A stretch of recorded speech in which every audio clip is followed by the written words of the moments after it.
El 3.1. Bases jurídicas de la organización escolar. Principio, estructura y legislación del sistema educativo. Empezamos con los principios del sistema educativo, que para la UNESCO son los más importantes. La no discriminación, que en la educación significa que todos los seres humanos tienen acceso a la educación, en la igualdad de oportunidades y de trato. Tiene como objetivo principal promover la colaboración entre las naciones a fin de mejorar la igualdad de oportunidades educativas. El acceso universal a la educación, que es libre de toda discriminación y exclusión del derecho a la educación. El principio de solidaridad es una fuente de inspiración en la tarea de hacer realidad el derecho a todos a la educación. Ahora tenemos la estructura del sistema educativo. Empezamos con la educación infantil, que tiene carácter no obligatorio. La educación primaria, que es la primera etapa obligatoria para el sistema educativo. La educación secundaria, que también tiene carácter obligatorio.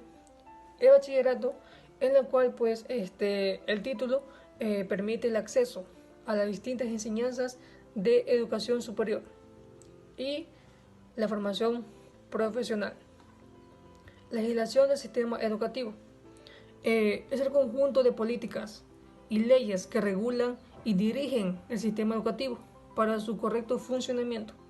Estos son proporcionales por el Estado y las organizaciones autorizadas.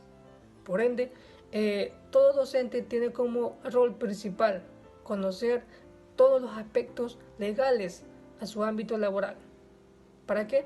Para poder permitir un proceso educativo de calidad. Cambios estructurales en la legislación del sistema educativo ecuatoriano desde la transición democrática. Dentro del marco legal a nivel de educación que incide en el Estado ecuatoriano, han existido leyes de control, regulación, mejora y sostenibilidad en el Estado. Iniciando desde la Ley Orgánica de Educación, LODE, en el año de 1983. Entre los cambios más destacables de esta nueva ley están la presencia de dos subsistemas a nivel educativo: el escolarizado, con establecimientos y normas institucionales, y el no escolarizado, en base a programas especiales de enseñanza. Además, los niveles de educación eran preprimario, primario y medio. En el año de 1990 entra en vigor la LOCSE, la Ley Orgánica General del Sistema Educativo, que presenta cambios en su modelo de enseñanza y régimen general ordenado de esta manera: educación infantil, educación primaria, educación secundaria, formación profesional o de grado superior y educación universitaria. Aparecen además enseñanzas en régimen de las enseñanzas artísticas y las enseñanzas de idiomas. Al llegar a 1995 aparece la LODPG, la Ley Orgánica de Participación y Evaluación de Gobiernos en los Centros Educativos, con hitos importantes como la consideración de un proyecto educativo con objetivos, prioridades y procedimientos, y la creación de un consejo escolar que involucra a los miembros de la comunidad educativa.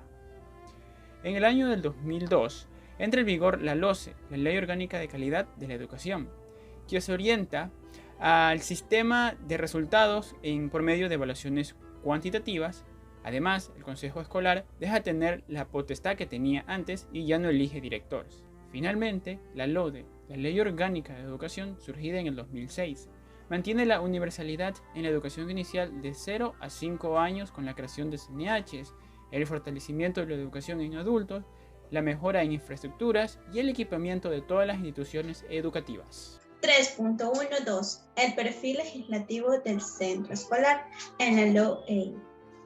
El 3 de mayo del 2006, la Ley Orgánica de Educación contempla el procedimiento para la selección de formación inicial y nombramiento de directores y directoras, mediante un proceso que deberá permitir seleccionar a las candidaturas más idóneas profesionalmente y que obtenga el mayor apoyo de la comunidad educativa, de entre los profesores y asimismo de funcionarios de esta profesión, y sobre todo que cumplan determinados requisitos de acuerdo con los principios de igualdad, publicidad, mérito y capacidad. En cuanto a la estructura del procedimiento, se establecen 3 momentos importantes dentro del proceso. la selección a la cual está basada en un concurso de méritos en la valoración de un programa de dirección de formación inicial, que consistirá en un concurso teórico y la realización de un periodo de práctica de la valoración de un mandato de 4 años, en el que de ser evaluado positivamente podrían continuar ejerciendo durante 4 años más consecutivos. También tenemos el perfil de profesional del director, que tiene que llevar la siguiente función, que es garantizar el cumplimiento de las leyes y demás disposiciones vigentes, conocimiento de la aplicación y capacidad de interpretación de la legislación vigente, talante negociador en la aplicación de la misma, integridad y actuación ética, ejercer la jefatura de todo el personal adscrito al centro y adoptar las resoluciones disciplinarias que correspondan de acuerdo con las normas aplicables. La planificación de una unidad educativa se encarga de especificar los fines, objetivos y metas de la educación. Gracias a este tipo de planificación es posible definir qué hacer y con qué recursos y estrategias se va a planificar. Esto también implica la interacción de diversas dimensiones. Por ejemplo, desde el aspecto social, hay que tener en cuenta que la escuela forma parte de una sociedad y como tal, los cambios que experimenta la trascenderán. Por otra parte, la planificación educativa es el diagnóstico donde se vinculan las necesidades educativas, las condiciones de aprendizaje y los factores externos que afectan el proceso educativo. Es importante señalar que la planificación educativa constituye una herramienta necesaria en el accionar docente, dado que permite establecer los objetivos que se desean alcanzar en cada una de las actividades propuestas en el aula de clase. Bien, también hablaremos de las características de la planificación educativa. Nos dice que es sistemática, ya que consiste en hacer posible el entendimiento y conocimiento usando todos los medios que le permiten el aprendizaje. También nos dice que es participativa, porque constituye una vía idónea para que el proceso de enseñanza-aprendizaje se centre en el sujeto que aprende, en función de potenciar sus posibilidades y conducirlo hacia niveles superiores de desarrollo a través de la interactividad con el docente y demás miembros del grupo. También nos dice que permite corregir errores y omisiones. De la misma manera, esta apoya la aplicación del PEI. Aquí también abarcaremos acerca de las dimensiones espaciales de la planificación educativa. A continuación, se definen cada una de las dimensiones espaciales. La planificación a nivel nacional permite obtener una visión de conjunto e integrada de los problemas y necesidades educativas del país.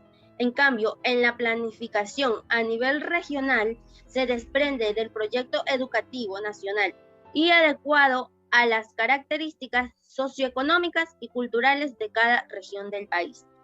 En la planificación a nivel institucional se formula a partir de las dos planificaciones anteriores y consultando a la comunidad educativa, lo cual se refleja en el proyecto educativo de centro.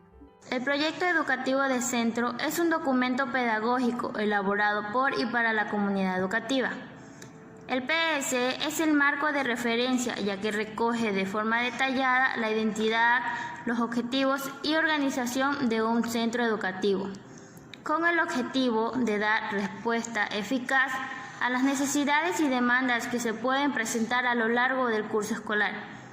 Se trata de un documento institucional de planificación educativa que establece los valores, los objetivos y las prioridades del centro. El proyecto educativo del centro es de gran importancia tanto para el funcionamiento interno de una institución como para que la comunidad escolar y aquellas personas y organizaciones con las que se relacionan conozcan su funcionamiento, sus objetivos y su identidad. Los proyectos escolares son un espacio académico de aprendizaje interactivo. donde se trabaja en equipo sobre una temática de interés común, utilizando la metodología del aprendizaje basada en proyectos, con un enfoque interdisciplinario para estimular el trabajo cooperativo y la investigación. Así como las habilidades sociales, esta actividad se realiza al interior de la institución educativa dentro de la jornada escolar y se divide en campos de acción sobre los cuales los estudiantes deberán construir un proyecto, aplicando sus conocimientos, destrezas descritos en el currículo. La planificación curricular son lineamientos para adaptar y delimitar la estructura, temporalidad, seguimiento y evaluación de los documentos de planificación que la institución utilizará en la práctica pedagógica. Organización, gobiernos y gestión del centro escolar, los órganos unipersonales y colegiados y sus funciones. Organización escolar cumple un papel fundamental dentro del ámbito educativo.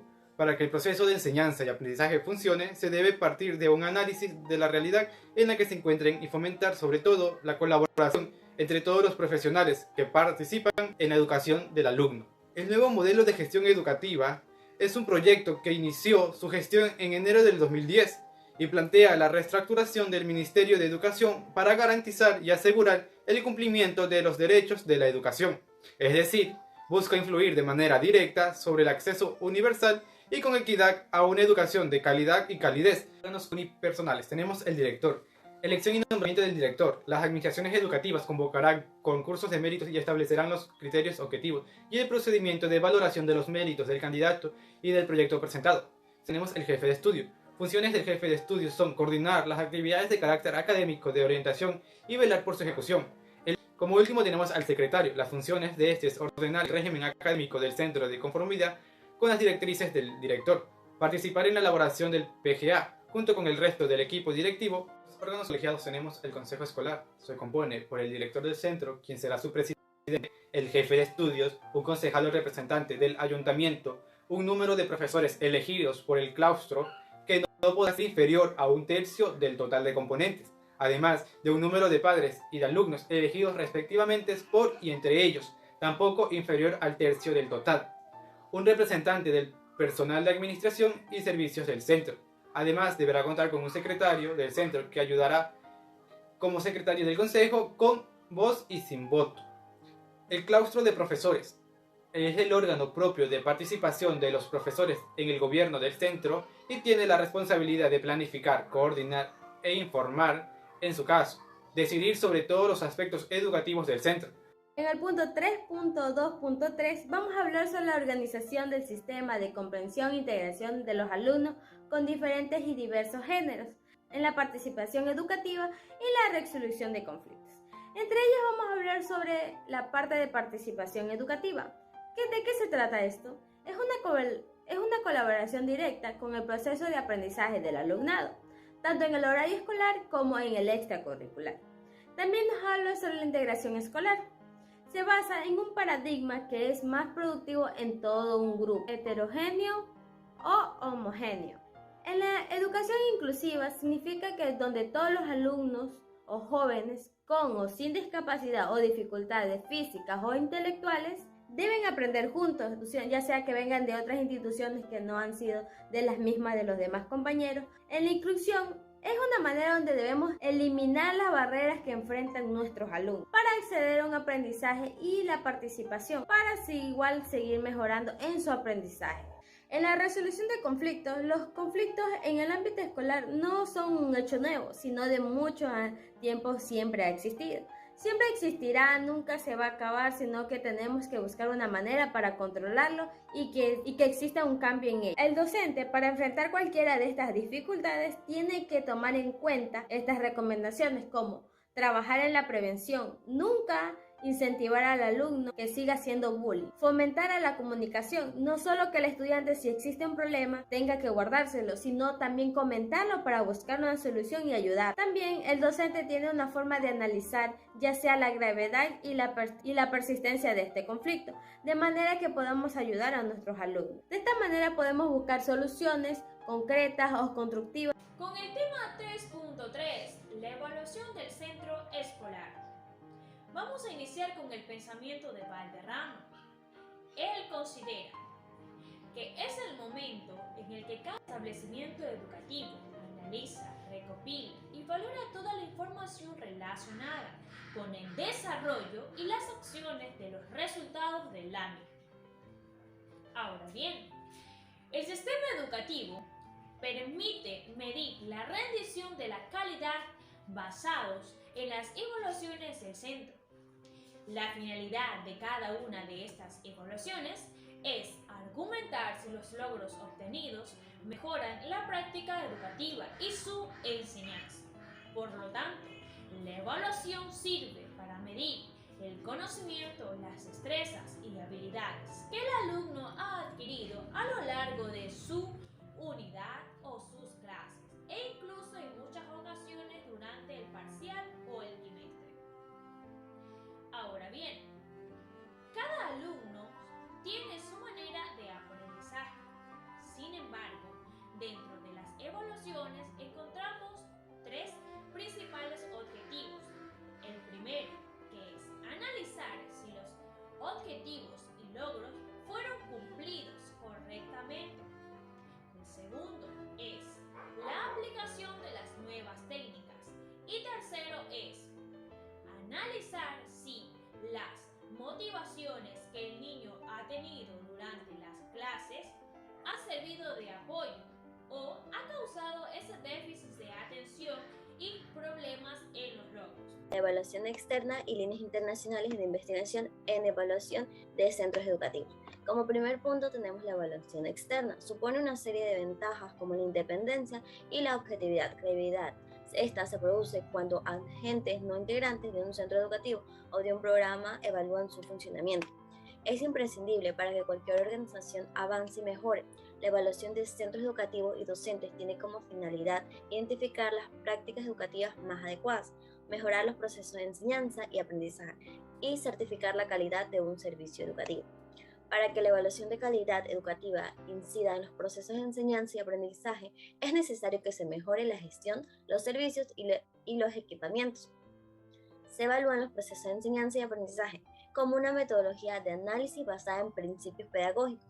Esta evaluación tendrá como objetivo determinar los procesos de mejora necesarios para lograr la práctica ideal del centro en función de sus finalidades educativas. Como siguiente punto tenemos las líneas internacionales de investigación en evaluación de centros educativos. Este enfoque abarca conocimientos, inquietudes, prácticas y perspectivas de análisis que permiten el desarrollo de proyectos y productos construidos de manera sistemática alrededor de un tema de estudio. El desarrollo conjunto de los elementos que constituyen la línea de investigación contribuye a incrementar el conocimiento teórico y metodológico en dicho campo disciplinar. El docente que desee formular una línea de investigación deberá conseguir los pasos descritos en este protocolo y presentar un documento a un grupo de investigación. Se debe colocar la línea de investigación a consideración. Un punto de ellos es la selección de las figuras profesionales. Estas se dan para docentes, directivos, mentores, tanto para su ingreso y continuidad al magisterio. Como segundo punto tenemos la formación de las figuras profesionales relacionadas a los docentes directivos que se van a desarrollar dentro de la formación inicial o continua. Como tercer punto tenemos la evaluación de las figuras profesionales relacionadas a los docentes. Y como último punto tenemos las redes de aprendizaje de las figuras profesionales. La investigación-acción como modelo de evaluación interna en la organización de los centros escolares. Lewin concibió este tipo de investigación que consiste en una práctica reflexiva, social, en la que interactúan la teoría y la práctica, con miras a establecer cambios apropiados en la situación estudiada, y en la que no hay distinción entre lo que se investiga, a quién se investiga y el proceso de la investigación. Es el estudio de una situación social con miras a mejorar la calidad de la acción dentro de ellas. Hay 3 puntos aquí muy importantes, que es la identificación problemática, la observación y la reflexión. Como primer punto tenemos identificación problemática. 3 ítems, que es la primera, definición de problemas, la segunda, analiza las acciones humanas y situaciones sociales. Tercer punto, propósito, profundizar la comprensión del profesor de su problema. En el segundo tenemos observación, también tenemos 3 puntos, evidencia. Segundo, adopta una postura teórica y la tercera, considerar la situación. En reflexión también tenemos 3 puntos, propuesta. Segundo, construye un guión sobre el hecho en cuestión. Tercer, interpreta desde un punto de vista de quienes actúan o interactúan en un problema.